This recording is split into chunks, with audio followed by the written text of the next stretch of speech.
Hey guys, in this video I'm going to talk about why dogs who live in homes with what we would consider the best homes tend to be neurotic and unbalanced many times. I'm going to explain why that happens and what we can do to avoid that syndrome.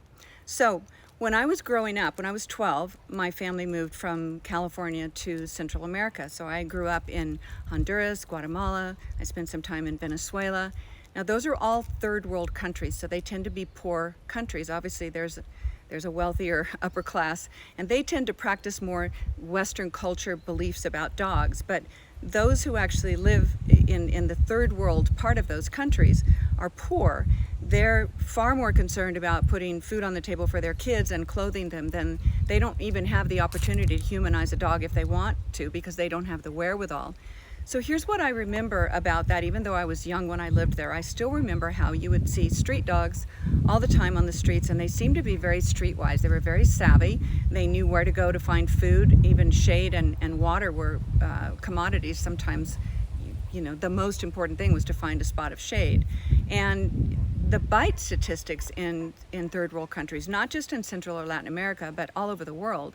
In Asia, I saw the same thing happen when I did Caesar's Recruit in Asia a few years ago.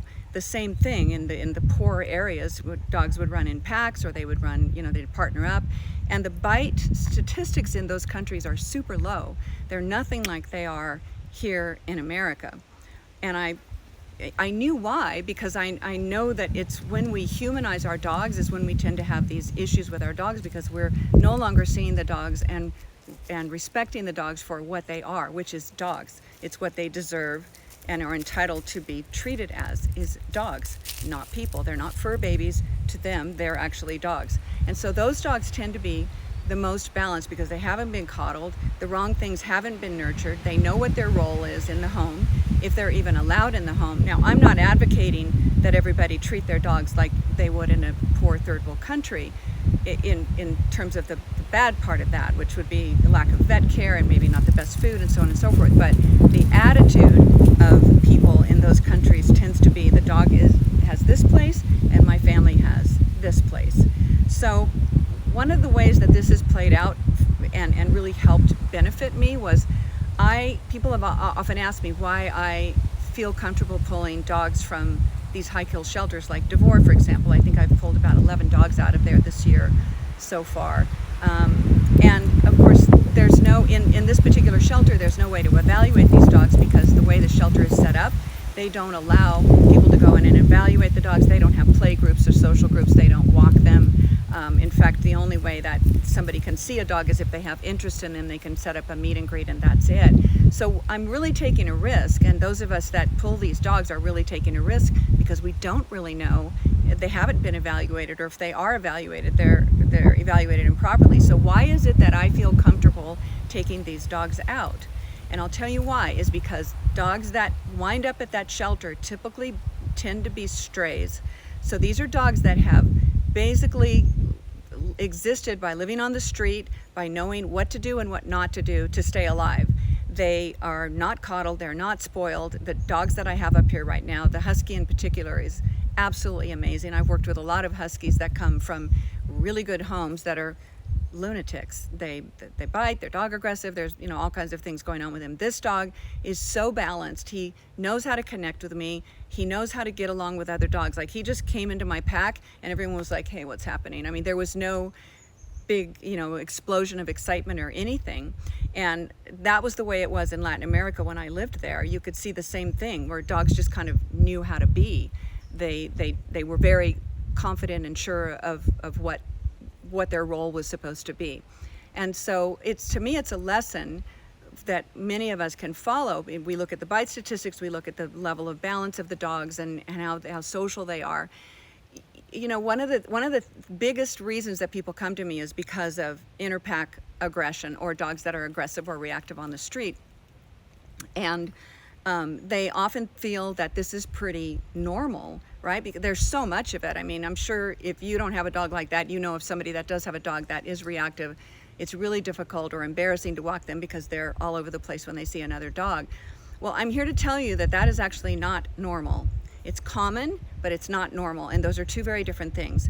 For example, if you knew of a person, if you had a friend that you wanted to take someplace to the gym or to an event of some kind, but you had to stop and go, you know what, they're not very good with people. I mean, they tend to want to attack people all the time. That would be unusual. That would not be normal. It's not even common, but I think there's so much dog aggression and dog reactivity that we tend to think that it's normal, and so we're more accepting of it. But the reality is, you get these dogs from these shelters that where they live in areas that are more like third world countries, where the people, those particular cultures in those areas are, I don't know if it's poor in that area or not, to tell you the truth, but I do know that they're inundated with strays. So for whatever reason, there's a lot of people that feel comfortable letting their dogs just kind of run around. They're always unneutered when they get here. They haven't been properly cared for. They've always got something going on with them physically, but they're balanced and they're happy and they're social, and they just melt right into my pack, which is pretty amazing. And to me, that's a lesson that we can all benefit from. I get a lot of dogs that are highly trained, dogs that are highly trained in agility, dogs that are highly trained in bite work, or they're just high obedience trained dogs. They sit, stay, come, they lay down, they do all of these things just like that, but they're not balanced. So they know how to do all these things obedience-wise, but they're not balanced. It's similar to somebody that's got, 5 PhDs, but they're not right, right? There's something going on, they're neurotic, or there's something going on in their head and they're not balanced, but they have degrees. So it's the same kind of thing. I care much more about whether my dogs are balanced and can be social with other dogs and integrate with other people than I do whether they, sit, stay, come perfectly. Ideally, I would love both, but that's not always the case. So to me, it's a lesson learned. I try to, because I had that life experience, it just happened to me. I was really lucky because I could see the difference. And when you come back to the States or to any Western culture, and even in Asia, for example, there's a lot of wealth in Asia, but there's a lot of poverty as well. So you just see this distinction. I remember when we did the show there was this mansion where we filmed a lot of the shows. It was kind of the headquarters of the show when we were there. And right next door, there was another mansion with a fence that sort of separated everybody. And there was a pack of dogs that lived on the other side.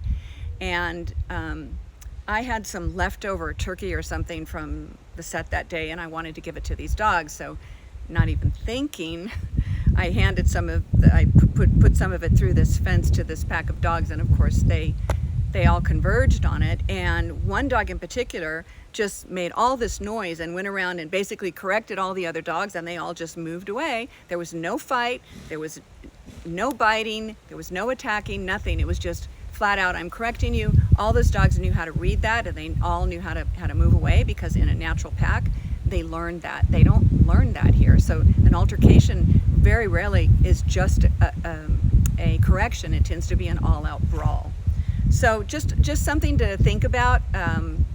I'm very grateful that I had that opportunity to be raised that way. Now, a lot of those dogs lived short lives, unfortunately. They didn't have the best of vet care. They didn't have fancy raw diets and supplements and all the things that our dogs get, but they were balanced. That's the distinction. So hopefully you can take something from that and sort of look at it in your own relationship with your dog and see that coddling your dog or giving your dog excessive amounts of unearned affection or all this privilege without asking for anything in return, even basic respect, like don't bulldoze your way through the house, don't block me when I go through thresholds. If you can just address some of those issues as opposed to letting the dog run the household, you're going to get a far better dog. These are rules that are just in nature already. That's not anything I made up. It just is what it is. So hope you learned something from that. Glad I had an opportunity to share it with you. And just a reminder, like I do at the end of every video, one thing I never remind you of, actually, very seldom, I've got over 100 training videos, free training videos on YouTube. So if you get a chance, the link to my YouTube channel is in the link in my bio. So if you click there, you'll see the YouTube, and that'll take you right there, and you can subscribe to that. And I've got a lot of videos on there that you can access for free with a lot of subject matter. Also my workshops, got lots and lots of workshops coming up. My working spots for my Knoxville workshop are sold out, but I have 2 working spots each for both Dallas and Templeton, which are right here, later on this fall. And several audit spots for each of those, maybe 4 or 5 for each, I believe. And then I've got my Train the Trainers, I got my Wellness Unleashed. Whatever you're looking for, I probably have it.